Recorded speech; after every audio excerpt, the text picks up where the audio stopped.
why else would I be here if I'm not using this role properly to influence and help people where I can? Behind palace walls, a silent betrayal is unfolding. King Charles has just struck a blow so unexpected, so personal. It left Prince William and Princess Catherine reeling. No shouting, no scandal, just one ruthless decision: to strip his own heir the power to shape Britain's future. As the monarchy teeters on the edge and Charles battles illness, one question now echoes through every corridor of Buckingham Palace. Why would a dying king sabotage a legacy he spent a lifetime building? The hidden power behind royal endorsements. Most people think royal warrants are just elegant certificates, decorative honors to hang in a boardroom. But the truth is far more explosive. These warrants are economic superweapons. When a company earns a rare right to display by royal appointment, it doesn't just gain prestige, it gains power. Overnight, sales erupt. Global recognition arrives like a flood. Share prices don't rise, they launch. The transformation is almost mythical. Some businesses see revenues surge by 20 to 50% within the first year. For others, the effect is even more profound. Consider Barber, once a humble British outfitter specializing in wax jackets. After receiving multiple royal warrants, it became a luxury icon worn from English country estates to New York fashion runways, worth hundreds of millions. Smaller names like Penhaligon's perfumes or Mason Pearson hairbrushes didn't just grow. They were reborn, rebranded by royal magic into timeless staples of British elegance. But here's where the fairy tale starts to twist. Only 3 people in the royal family are allowed to bestow this kind of power: the reigning monarch, the heir to the throne, and the royal consort. That's it, just 3 gatekeepers to a kingdom of influence. Charles was granted this authority in 1980, back when he was still Prince of Wales. And for over 4 decades, he's used it quietly but strategically, shaping industries, elevating brands, and controlling who gets to wear the golden crown of royal favor. And yet, something strange, something telling, is happening now. William and Catherine, who have become the very image of the modern monarchy, are still locked out of this elite privilege. Despite their impeccable public image, their growing workload, their global admiration, King Charles has refused to give them warrant-granting power. Behind palace doors, no explanation has come, just silence. And for the luxury brands that have spent years building discreet, costly partnerships with the younger royals, this silence is deafening. Some feel betrayed. Others fear they've backed the wrong future. And the ripple effects? They're beginning to shake the foundations of Britain's prestige economy. Why would the king hold back this power? Is it a matter of trust or something deeper? Whatever the reason, one thing is certain. The monarchy's grip on influence extends far beyond ceremony. And in this quiet war of endorsements, every decision speaks volumes. The Diana pattern, a century of royal women denied true power. But this story reaches far beyond the politics of business. What King Charles has done to Catherine isn't just a decision. It's a reflection of a centuries-old pattern that continues to haunt the walls of the monarchy. And here's the part that stings. It has been 115 years since a Princess of Wales was trusted with the power to grant royal warrants. 115 years. Let that sink in. Not even Diana, arguably the most iconic royal woman of the modern era, was given this authority, despite her unmatched global influence, despite her ability to send designers into overnight success with single photograph, despite her transformation of the monarchy's public image. The institution adored her popularity, applauded her charity work, celebrated her role as a mother, but when it came to real power, the kind that shapes economies, they slammed the door shut. This wasn't a bureaucratic oversight. It was a deliberate choice, a quiet but unmistakable message. Royal women may be celebrated, but they will not be trusted with the levers of institutional influence. They can be symbols, but not architects, glorified, but not empowered. The last woman to hold this privilege was Princess Mary of Teck back in 1901. Since then, through war and peace, through empire and independence, through every social revolution and royal reinvention, you'd think things would change. But not once has a Princess of Wales been allowed to break that glass ceiling. Now, history is repeating itself. Catherine, poised, admired, and globally respected, is walking the same silent path Diana once walked. Her fashion choices spark economic booms. Her charity work commands international headlines. Her presence at any event guarantees coverage, prestige, and relevance. She is the face of the modern monarchy. But when it comes to power, real, measurable power, she's being kept at a careful distance. The message couldn't be clearer. You may inspire, but you will not decide. You may uplift the monarchy, but you will never shape its foundation. You may win the love of millions, but you will not be allowed to lead. For over a century, royal women have pressed against this invisible barrier. And now, it's Catherine's turn to face the same impossible choice. Accept the limits quietly or challenge a legacy that keeps power just out of reach. Let's talk about what the fashion world calls the Catherine effect. Because nothing highlights the absurdity of her current position better than this. Every time Catherine steps out in public, the world notices. Her dress, her shoes, her earrings, even her handbag become instant global obsessions. Within hours, sometimes minutes, whatever she's wearing sells out completely. Designers on the brink of failure have become household names overnight simply because she wore their creations. Rice saw its sales skyrocket after Catherine wore their dresses. L.K. Bennett transformed from mid-tier to luxury brand. Jenny Packham became a red carpet staple. The numbers are staggering. When Catherine wore a blue Issa dress for her engagement announcement, the company's website crashed. The dress sold out instantly, and quarterly sales surged over 500%. When she carried a Cambridge Satchel Company bag, the demand was so overwhelming the small business had to hire additional staff. And this happens every single time. Experts estimate Catherine's fashion choices generate over £1 billion annually for British fashion. Her influence is stronger than most marketing campaigns and faster than any celebrity endorsement. But here's the cruel irony. Despite this massive economic impact, Catherine has no formal power to endorse any of these brands. She cannot grant royal warrants. She cannot officially recognize the very businesses that thrive because of her. For over a decade, companies have invested millions building quiet relationships with her, designing pieces specifically for her, adjusting entire schedules around her appearances, hoping she would one day be granted that power. Instead, they're stuck, benefiting from her influence, yes, but with no security, no recognition, no promise their investment will ever be more than a gamble. It's power without permission, influence without authority. And for an industry built on prestige and timing, this royal silence isn't just frustrating, it's infuriating. Why won't the monarchy let her lead the very economy she already drives? Catherine's secret revolution, building power without permission. But this is where Catherine's story takes a powerful and unexpected turn, one most people never even see. While she's been denied traditional royal powers, she's quietly built something far more meaningful. She isn't waiting for her father-in-law to hand her a warrant book. Instead, she's creating an entirely new model of royal influence, one that bypasses a monarchy's gatekeepers altogether. At the heart of this silent revolution is Catherine's work in early childhood development. And before you assume it's just another charity project, think again. This isn't photo op. It's a strategic masterstroke.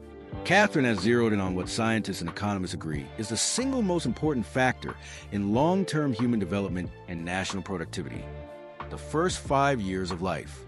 Under her leadership, the Royal Foundation's Business Task Force for Early Childhood has become a high-level policy operation. She's rallied giants like IKEA, NatWest, and major supermarket chains, not for donations, but to change how they treat working parents. She's reshaped corporate policy across Britain without holding a single government title. Think about that. No official office, no royal warrants, and yet she's influencing national economics. She's created her own power base, driven by moral authority, not institutional permission. When she released her major report on early childhood, it wasn't just about awareness. It was a challenge to the entire British system. Her research showed that every £1 invested in the early years returns £7 to society. That's not charity. That's strategy. The response? Immediate and profound. Media outlets once obsessed with her wardrobe began framing her as a policy leader. Politicians started seeking her advice. Parents across the country saw her as the one royal who actually gets it and is doing something real. In a way, Catherine has invented her own version of royal warrants. She doesn't offer ceremonial recognition.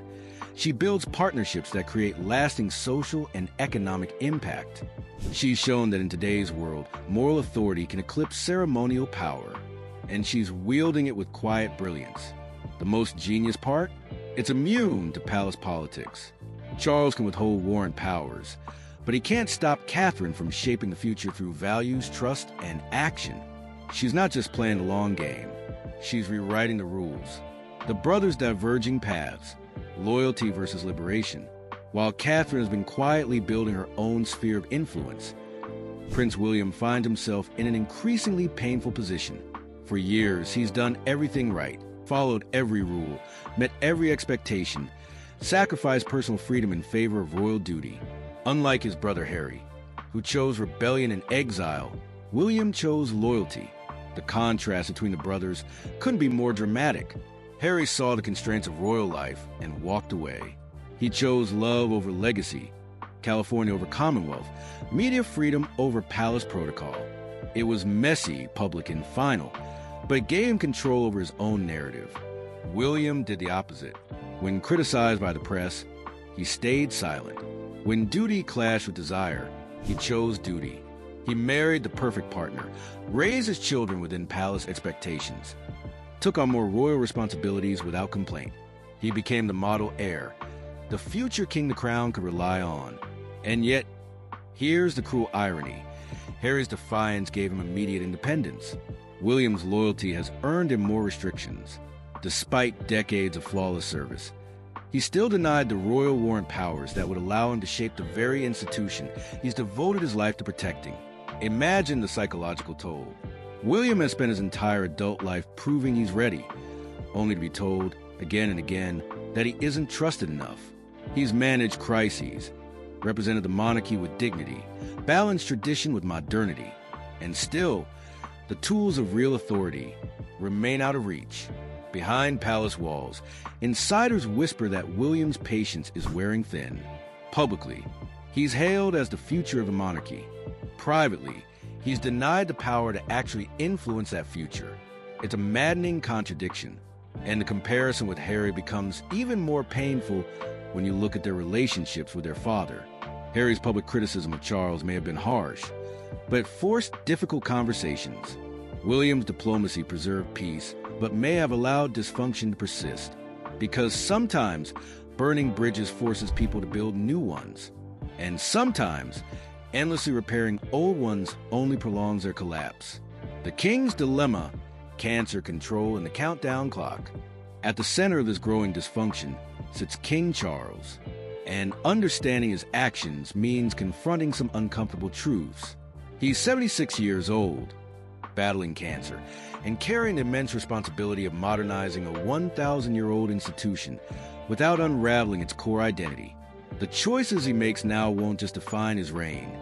They'll determine whether the monarchy survives into the next generation or collapses under the weight of its own contradictions. His cancer diagnosis has added a grim urgency to every decision. This is no longer just about tradition or family dynamics. It's a race against time. Charles must ensure a smooth transition while he's still healthy enough to shape it.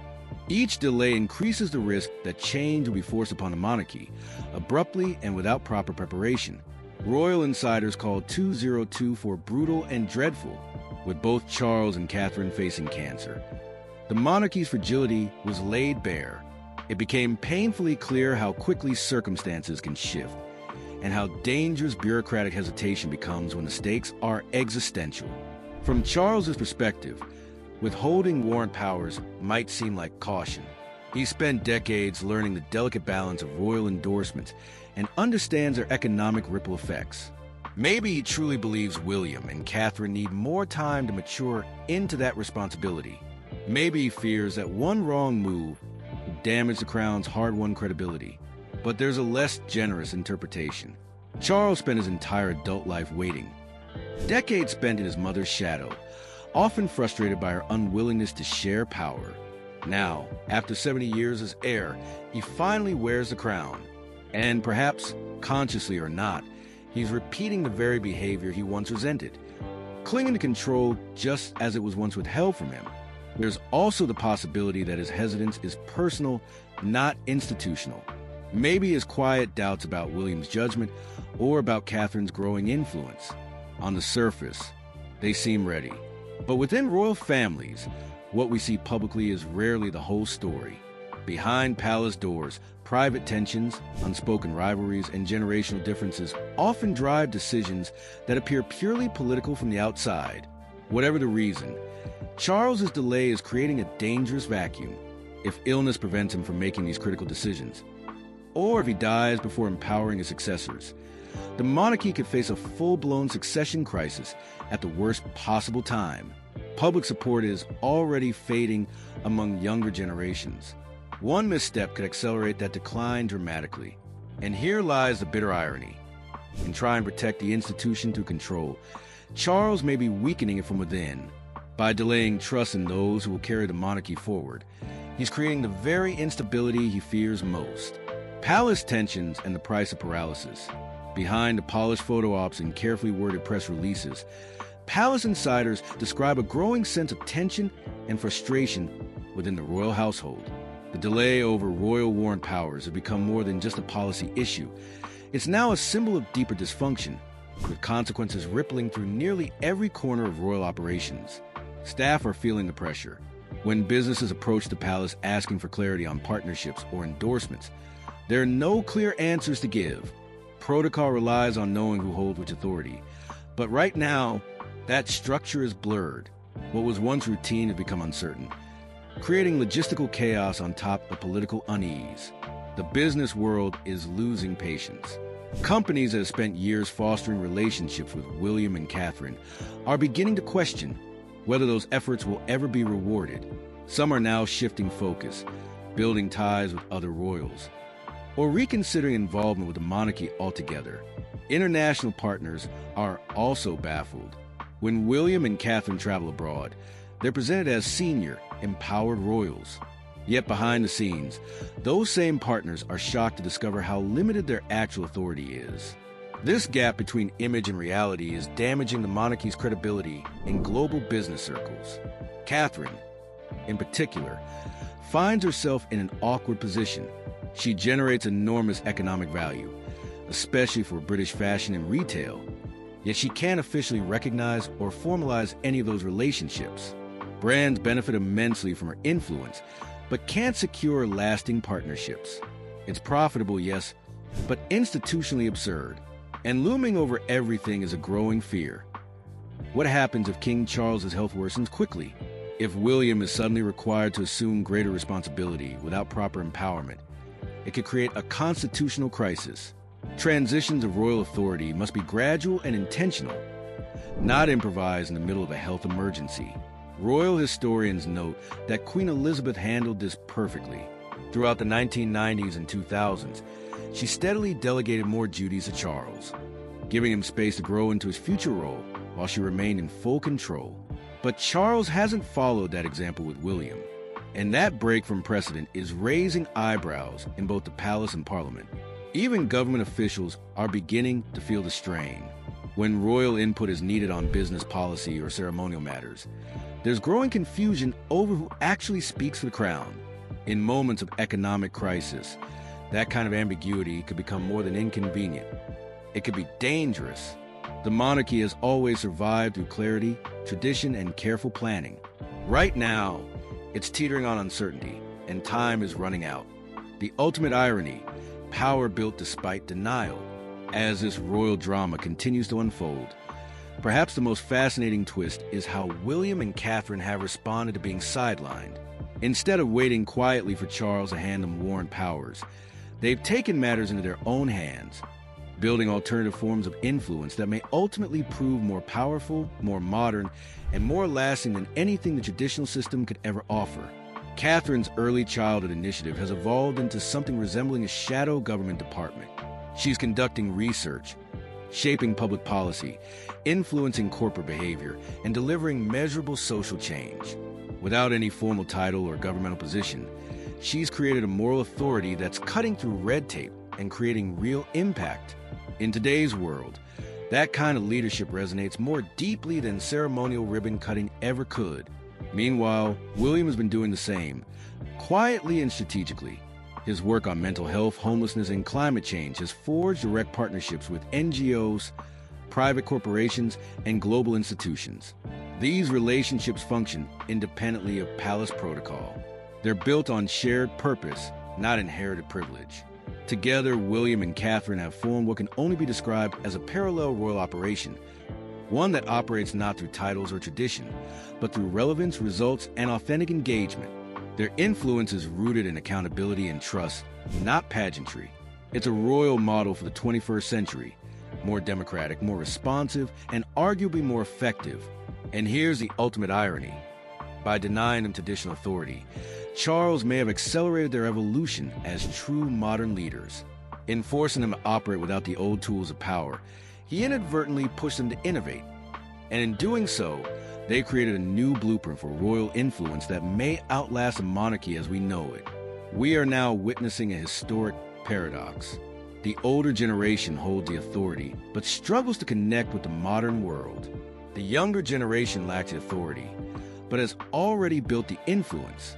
And as public support for the monarchy becomes increasingly tied to purpose over tradition, this imbalance may trigger a fundamental realignment of royal power itself. Charles, in his attempt to preserve control, may be writing himself out of the future. William and Catherine aren't just next in line. They're already leading, not through command, but through credibility, not by inheritance, but by impact. What began as a debate over royal warrants has become something far bigger, a defining moment in the monarchy's struggle to evolve, a clash between control and relevance, tradition and transformation, yesterday's authority and tomorrow's leadership. And that's the shocking truth about what's really happening behind palace doors. King Charles's decision to deny William and Catherine these powers isn't just about business endorsements. It's about the very future of the monarchy. So now we ask you, is Charles protecting the institution or slowly unraveling it? Should William and Catherine have been trusted years ago? Or is the king right to be cautious? Drop your thoughts in the comments below. And if you want more royal revelations the mainstream media won't cover, don't forget to like, subscribe, and hit that notification bell. Because this story is far from over, and the next chapter promises to be absolutely explosive.